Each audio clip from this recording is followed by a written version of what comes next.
1637년 1월 청나라의 승덕제 홍타이지는 정묘호란이 있은 후 약 10년 만에 또다시 조선을 침략했습니다. 그리고 삼전도의 굴욕을 겪은 뒤 조선의 항복으로 전쟁은 마무리가 되었죠. 그렇게 병자호란을 겪고 궁을 정리하는 와중에 타다 남은 왕의 어진이 하나 발견되었죠. 그 어진 속 인물은 풍채가 크고 당당했으며 수염이 길고 수려한, 보기만 해도 위엄이 느껴지는 인물이었습니다. 그러자 조정에서는 이 어진을 인종의 어진이라고 말했는데 나중에 어진을 고치려 배접을 벗겨보니 뒷면에 문종대왕어진이라고 쓰여 있었던 것이죠. 알고 보니 그 풍채 당당하고 위엄 있던 어진은 인종의 어진이 아닌 문종의 어진이었던 것입니다. 문종은 조선의 5번째 왕으로 세종의 아들이죠. 왕이 된 지 고작 2년 3개월 만에 세상을 떠나면서 드라마나 영화 등에서 문종은 병약하고 허약하며 비실비실대고 힘없는 모습으로 묘사되는 경우가 많았습니다. 하지만 사실 이는 문종의 실제 모습과는 다르다고 하죠.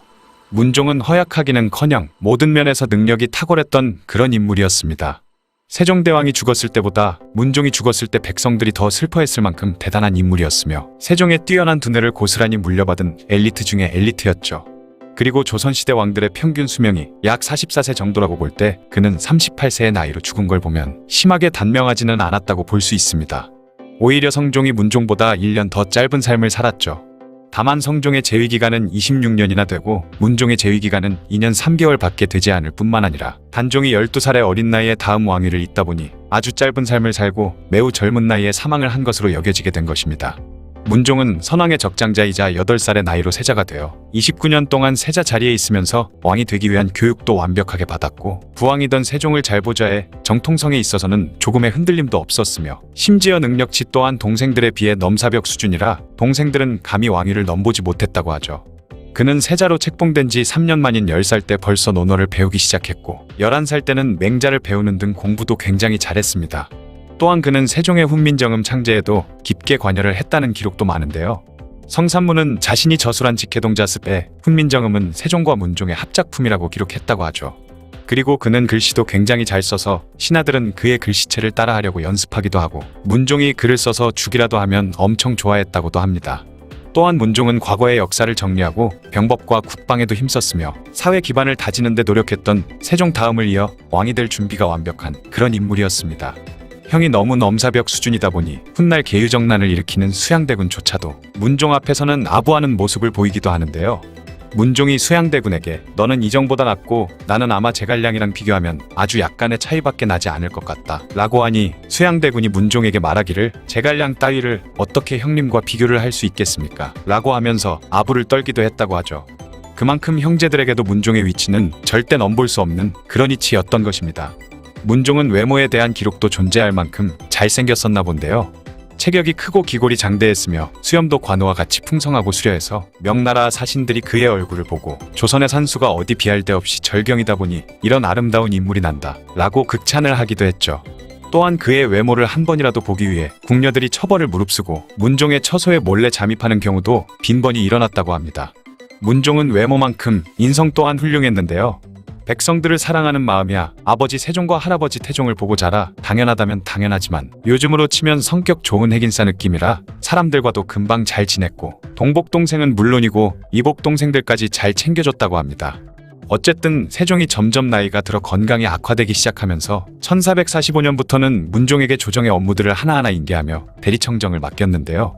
이 대리청정은 영조가 사도세자에게 시킨 것 같은 신하들 충성도 테스트가 아니라 세종의 전폭적인 지지를 바탕으로 한 왕이 되기 직전에 하는 현장 실습급이었기 때문에 크고 작은 모든 업무는 문종이 스스로 판단하고 결정하여 그가 대리청정을 하던 기간인 8년 동안의 업적은 대부분이 문종의 업적이라 할 수 있습니다. 그렇게 문종에게는 뛰어난 정치력이 있다 보니 세종 자신은 훈민정음 편찬에 몰두를 할 수 있었죠. 문종이 대리청정을 하는 기간에는 세종이 하던 정책들을 자신이 주도하였고 그가 왕위에 오른 이후부터는 자신만의 정책들을 하기도 했습니다.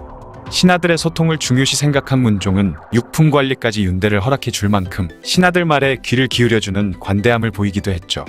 이 일이 얼마나 피곤한 일인지 세조가 즉위하고 나서는 바로 폐지되었습니다. 또한 그는 아버지 세종 못지않은 일 중독이었는데요.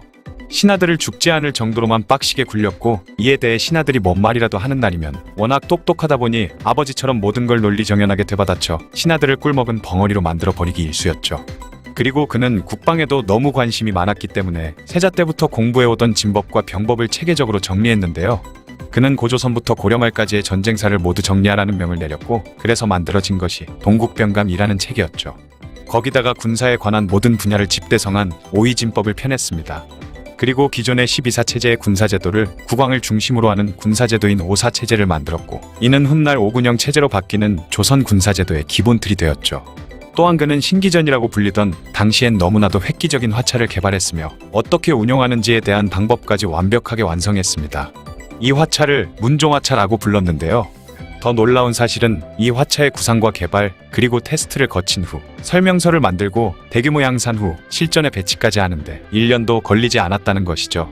문종화차는 실제로 사군 육진 지역에 약 200대 정도를 배치하여 사용했다고 하는데 화살같이 생긴 것에 폭탄을 달아 화약으로 쏘는 것으로 이걸로 적을 공격하면 폭탄이 터지면서 피해를 주고 비록 맞지 않더라도 여기서 내는 소리와 비 때문에 적들은 혼비백산했다고 합니다.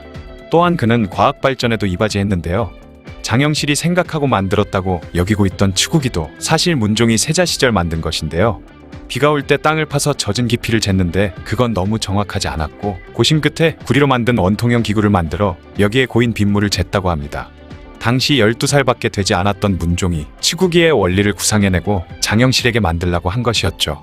하지만 너무나도 슬픈 사실은 그가 어릴 적부터 크고 작은 병에 시달렸다는 것인데요. 하필이면 그가 조선에서 손꼽히는 효자 중 하나였던 것입니다. 어머니였던 소원왕후 심씨가 1446년에 세상을 떠나게 되는데 자식으로서 3년상을 하게 된 것이죠. 3년상은 묘지 옆에 움막 같은 걸 짓고 거기 살면서 아침 저녁으로 묘지에 식사를 올리고 통곡도 해야 하며 어디 나가고 들어올 때 부모님이 살아계시듯 일일이 보고도 드려야 했고 술과 고기도 못 먹고 채소와 과일만으로 연명해야 했는데요. 말이 3년상이지 당시엔 3년상을 치르는 동안 너무 힘들어서 몸이 축나 죽어나가는 사람도 많았고 그렇게 효를 중시하던 사대부들마저도 너무 힘들어 형제들끼리 돌아가며 3년상을 치르거나 노비들에게 대신 시키기도 할 정도였습니다. 심지어 공자도 누가 부모 3년상 중에 고기를 먹었다고 한 제자가 일러 바치자 그거라도 안 먹으면 죽을 수도 있다며 이해하고 넘어갔을 정도였죠. 하지만 문종은 누구에게도 시키지 않고 왕으로서의 엄청난 업무량까지 감당하면서 혼자 묵묵히 어머니의 3년상을 지낸 것입니다. 이때 문종의 몸이 너무나 쇠했지만 간신히 버텨내긴 했죠. 그런데 어머니 3년상이 끝나고 몸이 회복되기도 전에 아버지 세종까지 세상을 떠나면서 또다시 그 힘든 3년상을 해야 했습니다. 그렇게 아버지의 3년상까지 치르다가 결국 3년을 채 채우지도 못한 채 2년째 되던 1452년 6월 10일에 문종마저 세상을 떠나게 된 것이죠. 신하들도 몸이 나날이 안 좋아지는 문종에게 효도도 좋지만 적당히 하라며 상소를 올렸지만 소용이 없었습니다. 그렇게 문종의 지극했던 효심이 오히려 자신에게 악재가 되어 돌아와 버린 것이죠. 문종이 세상을 뜨기 전 병석에 누워서도 조선의 발전을 위해 많은 일을 했는데요. 고려시대의 역사를 정리한 역사책인 고려사와 고려사 저료를 편찬하기도 했습니다. 그런데 문종의 죽음에 대해 타살이라는 의견이 있기도 한데요. 당시 어이였던 전순이가 종기에 대한 처방은 하지 않고 오히려 더 병이 악화될 수도 있는 처방만 내렸던 것이죠. 그러다 문종이 죽기 직전이 되어서야 종기에 대한 처방을 했다고 합니다. 하지만 이미 치료하기엔 너무 늦어서 결국 세상을 떠나고 만 것이죠. 그렇게 전순이는 귀양을 갔다가 수양대군이 왕이 되고 나서 공신에 책봉되고 다시 복권되었다고 합니다. 그러다 보니 문종 독살설이 돌기 시작했고 아직 해결되지 않았다고 하죠. 게다가 문종은 아내복도 참 없는 인물인데요. 그만큼 여자에게도 큰 관심이 없어 보이죠. 그의 첫 번째 부인인 휘빈김 씨는 자신에게 별 관심이 없던 문종의 사랑을 받으려고 세자가 좋아하던 궁녀의 신발 뒷굽을 잘라 불에 태운 뒤 그 재를 문종이 마실 차에 넣으려 했고 뱀이 짝짓기를 할 때 나오는 전기를 닦은 수건을 몸에 지니고 다니기까지 했는데 그 모든 사실을 알게 된 세종은 그녀를 폐위시켜버리죠. 그리고 두 번째 부인인 순빈 봉씨는 세자빈이나 왕비를 하기엔 성격이 너무나도 막장이었는데 세종이 공부하라고 한 10여전 책을 밖에 던져버리고 궁에서 술을 먹고 주사를 부리기도 했으며 가장 막장 사건은 소쌍이라는 궁녀와 문란하게 동성연애를 하다 결국 세종에게 걸려 그 자리에서 쫓겨나게 되었습니다. 두 번이나 세자빈 간택에 실패한 세종은 그냥 세자의 후궁 중 행실이 바르고 착한 인물을 세자빈으로 삼자는 결론을 내리고 권씨를 세자빈으로 삼았는데요. 문종은 그녀는 마음에 들었는지 경혜공주와 훗날 단종이 되는 아들도 낳았지만 권씨는 결국 산후병으로 인해 1441년에 요절하고 말았죠. 그 이후 문종은 더 이상 중전을 두지 않았고 그렇게 수많은 왕들 중 최초로 왕비가 없는 왕이 되었습니다. 수려한 외모의 성격이나 인품도 너무나도 훌륭하고 능력은 아버지였던 세종과 맞먹을 만큼 엄청났던 인물이자 무엇 하나 모자란 게 하나도 없었던 문종은 결국 지극한 효심이 화가 되어 일찍 세상을 떠난 것 같은데요. 문종이 더 오랜 시간 제위를 이어나가고 아들인 단종도 성인이 되어 왕위를 이어받았다면 세종만큼이나 큰 업적을 남겼을 거라고 말하는 사람도 많죠. 역사상 길이 남을 성군이 되었을 거라는 의견도 많습니다.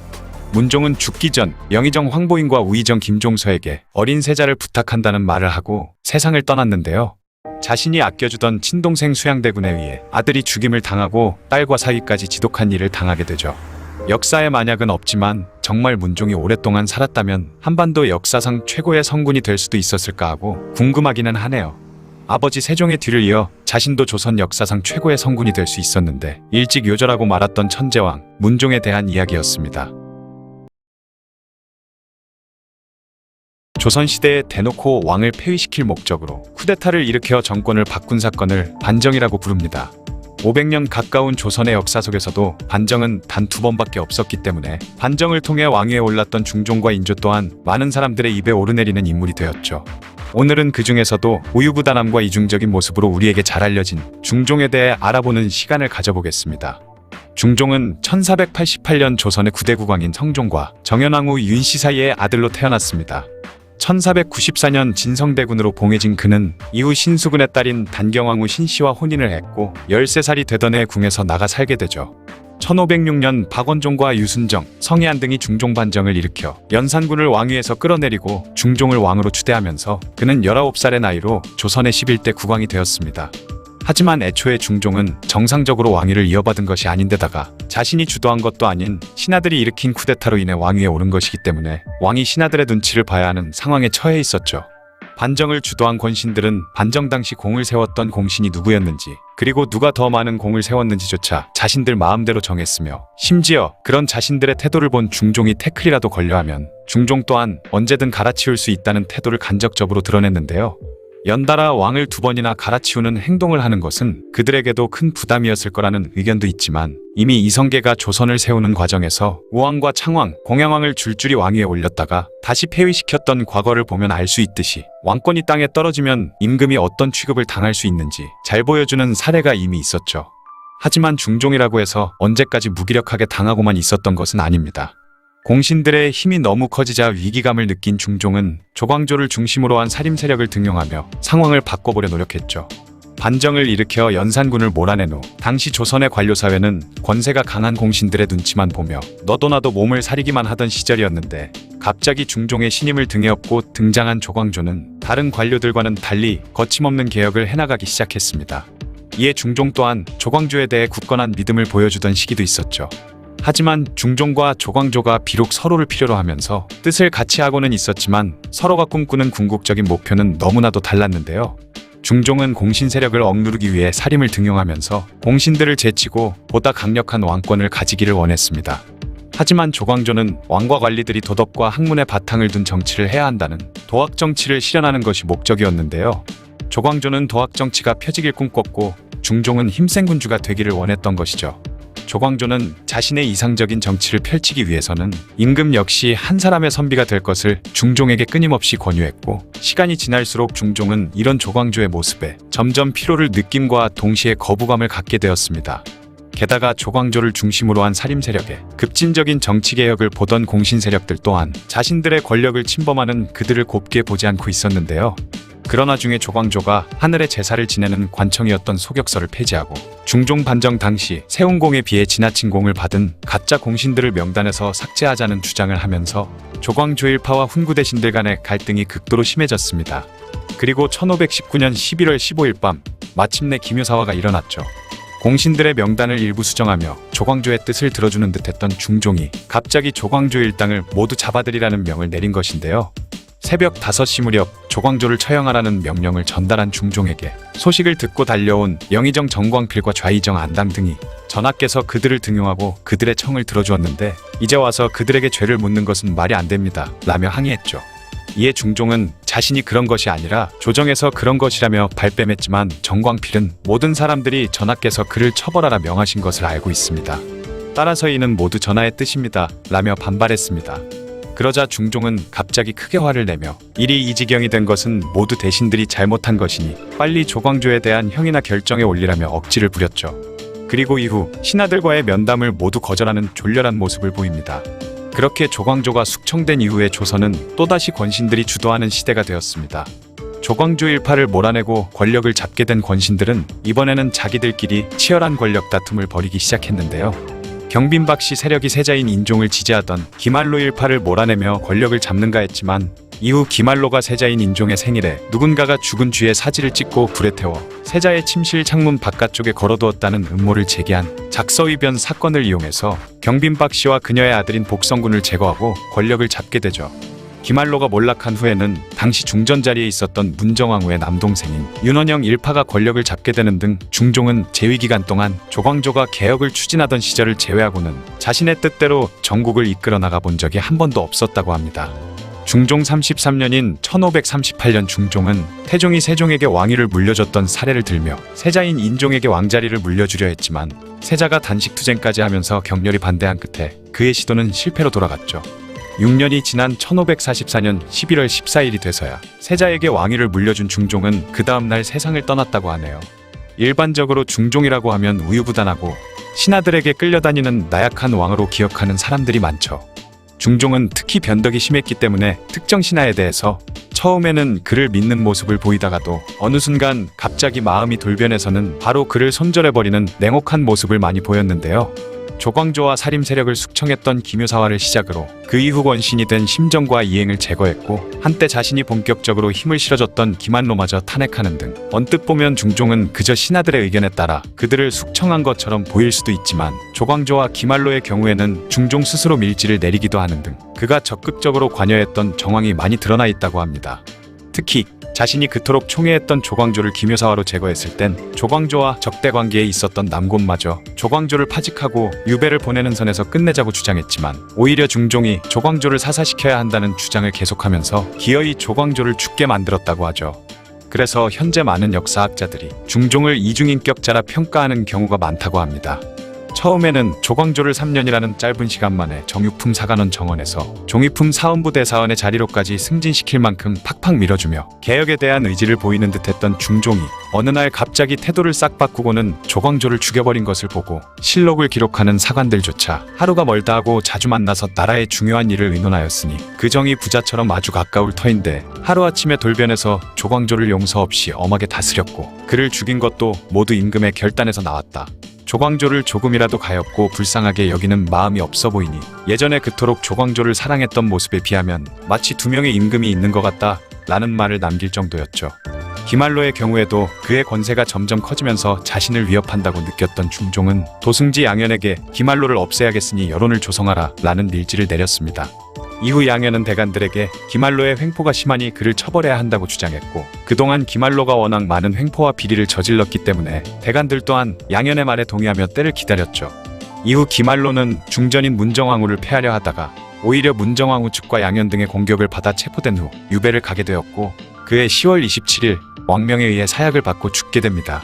이렇게 중종은 평소에는 소극적인 모습을 보이다가도 권신들을 처리할 때는 신하들의 반대를 무릅쓰고 적극적으로 나서는 모습을 보이는 이중적인 태도를 보여줬죠. 이런 중종의 변신에 대부분의 신하들이 놀라는 반응을 보였다고 합니다. 문제는 중종이 이렇게 과감히 권신들을 쳐냈던 이유가 국왕으로서 당시 조선의 폐해를 없애기 위해 노력한 것이 아니라 그저 자신에게 주어진 왕자리를 지키기 위해서였을 뿐이란 것인데요.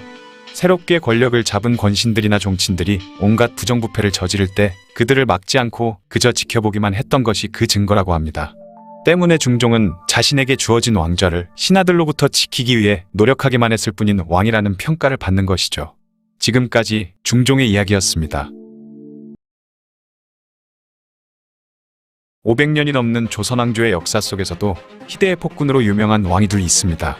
바로 연산군과 광해군인데요. 이중 광해군에 대해서는 폭군이 아닌 재평가를 받아야 하는 왕이라고 말하는 사람들도 많기는 하지만 실제로 광해군 때문에 수많은 사람들이 죽거나 고통받았던 것은 부정할 수 없는 사실입니다. 그런데 이 광해군도 왕이 되기 전인 세자 시절에는 조정관료들과 백성들로부터 좋은 왕이 될 거라는 기대를 많이 받았다고 하죠. 그랬던 사람이 어쩌다 역사의 이름을 남긴 폭군으로 변해버린 걸까요? 지금부터 그 이유를 알아보겠습니다. 광해군은 선조와 그의 후궁인 공빈 김씨 사이에서 둘째 아들로 태어났으며 어릴 때부터 영특해서 세자의 자질이 있었다고 합니다. 하지만 광해군이 2살 때 어머니 공빈 김씨가 세상을 떠나게 되고 왕인 선조는 그 후로 그녀의 아들들인 임해군과 광해군을 멀리하게 되죠. 그렇게 광해군은 아버지의 무관심 속에서 외로운 유년 시절을 보냈습니다. 1592년 4월 일본 전국시대를 통일한 도요토미 히데요시가 마침내 임진왜란을 일으켜 조선으로 쳐들어오게 되는데요. 한양과 개성, 평양이 함락되어 나라가 위급하게 되자 선조는 망설임 없이 백성들을 버리고 도망갈 마음을 품게 되죠. 상황이 악화되면 자신의 나라를 버린 채 요동으로 망명까지 할 생각을 하면서 의주방면으로 피난을 떠나게 됩니다. 선조는 피난을 떠나면서 조정을 둘로 나눠 일부는 선조를 따라 의주로 가도록 했고 일부는 세자로 책봉한 광해군을 따라 함경도와 강원도 등으로 가서 왜군을 막도록 했죠. 광해군은 각 지역에서 고군분투한 의병장들과 장수들에게 사람을 보내 상을 내리고 관직에 임명하는 등 그 공을 격려했고 일본군이 한양에서 물러난 뒤에도 각지를 돌면서 군과 백성을 격려하며 민심을 수습하는 데 힘썼는데요. 자신들을 버리고 도망가버린 왕과는 너무나도 비교되는 모습이었기에 조정 관료들과 백성들은 그런 광해군에게 많은 신망과 지지를 보내게 되죠. 1598년 마침내 임진왜란이 끝나게 되고 선조는 잽싸게 조선으로 다시 복귀합니다. 그런데 백성들이 왕인 자신보다 아들 광해군을 더 좋아한다는 걸 알게 되자 조선 역사상 최고로 찌질한 왕이라는 평가답게 그때부터 광해군을 심하게 질투하고 견제하기 시작했죠. 그러던 1606년에 새로 중전으로 맞아들였던 인모광우가 아들 영창대군을 낳게 됩니다. 그는 정통성 있는 적자였기 때문에 내심 광해군을 미워하던 선조는 영창대군을 세자로 책봉하려 했죠. 도망간 아버지를 대신해서 죽으림을 다해 6년 동안 나라를 보살폈지만 돌아오는 보답은 자신을 몰아내고 갓난아기 이복 동생을 세자로 삼으려는 시도였다니 그 당시 광해군의 심정이 얼마나 참담했을지 짐작하기가 어렵습니다. 하지만 1608년 선조의 지병이 갑작스럽게 악화되었고 자신의 죽음이 얼마 남지 않았음을 느낀 선조는 결국 왕위를 광해군에게 물려줄 수밖에 없었는데요. 그는 임종 직전 형제간에 다투지 말라는 말을 남기고 숨을 거두게 됩니다. 그렇게 왕위에 오른 광해군은 여러 당파의 인재를 골고루 등용하려 노력했으며 동의보감을 비롯한 많은 책들을 복원, 간행하기도 했습니다. 선조 때 시작한 창덕궁 복원공사도 마무리하고 용비어천가를 인쇄, 보급했으며 대동법을 시행함으로써 백성들의 세금 부담을 줄여주려 노력했죠. 외교적으로는 명과 후금의 사이에서 중립외교를 펼치며 외세의 침략을 방지하면서 신하들과 백성들이 기대하던 치세를 펼치는 듯했습니다. 하지만 전쟁의 충격과 험난했던 왕세자로서의 삶, 아버지 선조로부터 받았던 냉대와 질투로 인해 마음속에 큰 병이 생겼던 것일까요? 광해군은 누군가 역모를 꾸미고 있다는 투서가 들어오면 그게 사실인지 아닌지 확인하지도 않고 무참하게 숙청을 하기 시작합니다. 자신의 형이었던 임해군을 죽인 것을 시작으로 인모광우의 아버지인 김제남이 이복 동생인 영창대군을 왕으로 삼으려 했다며 김제남과 영창대군을 사형시키고 어머니인 인모광우는 후궁으로 강등시킨 채 경운궁에 유폐시켜버렸죠.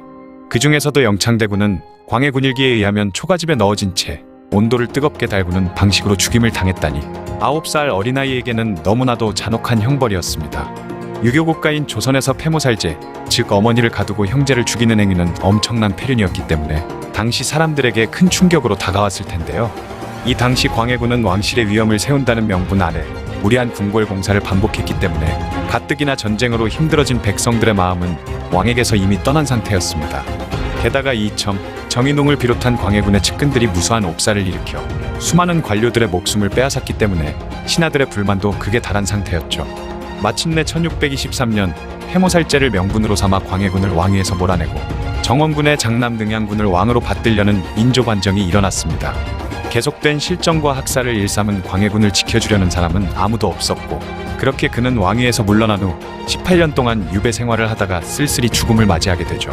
지금까지 성군이 될 수도 있었지만 결국 복군으로 역사에 이름을 남긴 남자 광해의 이야기였습니다. 조선의 19대 왕인 숙종은 여태 나왔던 많은 드라마에서 마르고 여린 미소년으로 나오거나 기침이나 자주 하는 병약한 왕으로 묘사되는 경우가 많았죠. 게다가 강렬한 이미지의 희빈 장씨와 비교되면서 우유부단하고 여자에게 약한 못난이 왕으로 나오기도 했습니다. 하지만 사실 숙종은 불같은 성격을 가지고 있었으며 마음에 들지 않는 신하들은 모조리 숙청하는 등 자신이 하고 싶은 일은 다 하고 살 만큼 절대왕권을 가진 강력한 왕이었는데요. 역사학자들은 2016년 대박이라는 드라마에서 최민수가 보여준 카리스마 넘치는 숙종의 모습이 실록에 묘사된 모습과 가장 근접했다고 평가하고 있습니다. 과연 실제 숙종의 모습은 여태 우리가 알고 있던 것과 얼마나 달랐던 것인지 지금부터 함께 보시죠. 숙종은 1661년 조선의 18대 왕인 현종과 명성황후 사이의 외아들로 태어났습니다. 1674년에는 13살의 어린 나이에 조선의 임금으로 즉위했는데 그의 어머니인 명성황후 김씨는 아직 숙종이 나이가 어리다는 이유로 그가 직접 나랏일을 돌보는 것을 반대했지만 평소 속이 깊었던 그는 수렴청정을 받지 않고 그 어린 나이에 누구의 간섭도 없이 직접 나라를 통치했죠. 이는 조선왕조에서 매우 특이한 경우에 해당했지만 이것이 가능했던 이유는 숙종의 아버지인 현종의 할아버지인 효종의 외아들이었고 숙종 자신도 정실 부인에게서 태어난 유일한 아들이었으므로 그가 조선왕조 역사상 최상급의 정통성을 가진 몇 안 되는 왕이었기 때문입니다. 형제가 없었기에 연산군 때의 중종처럼 그를 폐위시킨 후 대신 내세울 마땅한 대군이 없었고 유일한 경계 대상이었던 임평대군의 아들들은 숙종의 재위 초기에 삼복의 옥 사건으로 제거되었기 때문에 사실상 그를 위협할 수 있는 세력이라고 할 만한 것이 없는 상황이었는데요. 덕분에 어린 나이에 왕이 되었음에도 수렴청정 없이 직접 나라를 다스릴 수 있게 된 것이죠. 숙종은 세자 시절부터 몸이 허약했지만 성미는 매우 불같아서 궁녀들이 머리를 빗겨주거나 옷을 갈아입히는 것조차 몸서리 칠 정도로 싫어했다고 합니다. 결국 그의 머리를 빗겨주는 것은 어머니가 직접 했다고 하는데 그나마도 못 참고 투정을 부렸기 때문에 빗 같은 물건으로 머리를 때려가면서 겨우 빗겨줬다고 하죠. 그래서 숙종의 어머니인 명성황후 김씨도 아들에 대해 평하기를 세자는 내 배로 낳았지만 그 성질이 아침에 다르고 점심에 다르고 저녁에 다르니 나로서는 감당할 수가 없다 라고 할 정도였습니다. 이런 불같은 성격 덕분에 숙종은 평생에 걸쳐서 아랫배가 아프고 대소변이 잘 나오지 않는 산증을 앓았는데 이것은 전형적인 화병의 증상이라고 하네요. 여태 나왔던 드라마 등의 영향으로 장희빈만 악녀이고 착한 숙종은 장희빈에게 홀려 이리저리 끌려다닌 것으로 아시는 분들도 많지만 기록을 보면 사실과는 전혀 다르다는 것을 알 수 있습니다. 숙종 14년인 1688년에 장희빈이 아들을 출산하자 장희빈의 어머니가 가마를 타고 입궁한 적이 있습니다.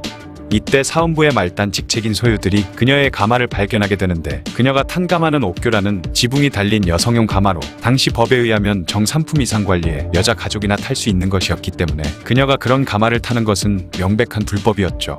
그래서 소유들은 원칙대로 장희빈 어머니가 가마를 타고 들어오는 것을 제지한 후 가마를 부숴버렸다고 합니다. 그런데 이 사실을 전해들은 숙종은 불같이 화를 내며 그 소유들을 전부 때려 죽이라고 명했죠. 원칙을 지킨 관료들을 죽일 수는 없다며 신하들이 겨우 말려서 사형이 중단되기는 했지만 그 과정에서 의금부에 끌려가 신문당하던 소유 중 2명은 고문 중에 맞아 죽게 됩니다. 이 기록만 봐도 숙종의 평소 모습이 어땠는지 엿볼 수 있죠. 숙종은 재위기간 동안 모두 4명의 왕비를 들였는데 이 중 2번째 왕비가 인현왕후 민씨, 3번째가 희빈 장씨였는데요. 재위 기간 동안 나랏일을 멀리하고 희빈 장씨를 비롯한 많은 여인들을 탐했던 국왕이라는 사람들의 인식과는 달리 실제 숙종은 후궁의 수가 다른 조선의 임금에 비해서 적은 편이었으며 자식도 그리 많지 않았습니다. 그럼에도 숙종이 여자 문제가 많은 임금으로 사람들에게 기억되는 이유는 그가 다른 국왕과는 달리 정치적 사건을 해결하는데 자신의 부인들을 적극적으로 이용했기 때문이죠. 숙종은 장희빈을 이용해서 강적이었던 송시열과 서인 세력을 견제했으며 서인들의 정신적 지주였던 송시열이 죽고 난 이후에는 숙빈 최씨를 이용하면서 장희빈을 외면했습니다. 그리고 2번째 왕비인 인현왕후를 온갖 트집을 잡아 폐서인시키고 장희빈을 중전으로 삼아주더니 장희빈의 이용 가치가 사라지자 다시 인현왕후를 왕비로 삼았는데요. 다시 왕비로 복위된 인현왕후가 폐위됐을 때 얻은 병이 악화되며 결국 복위된 지 7년 만에 끝내 사망하게 되자 숙종은 그 죽음을 희빈 장씨의 저주 탓으로 돌리며 그녀에게 사약을 내려 죽였죠. 숙종은 처음부터 끝까지 자기 반성은커녕 오로지 일의 원인을 남 탓으로 돌리는 패턴으로 자신의 목적을 이루기 위해서 수단과 방법을 가리지 않는 인물이자 권모술수의 달인이었다는 것입니다. 자신의 왕권을 강화하기 위해서는 바른 말을 하는 신하들이라 할지라도 가차없이 죽였고 자신의 아내들마저 거리낌 없이 몰락시키면서 그들 사이에서 낳은 자식들의 인생도 엉망으로 만드는 짓을 서슴없이 저질렀죠.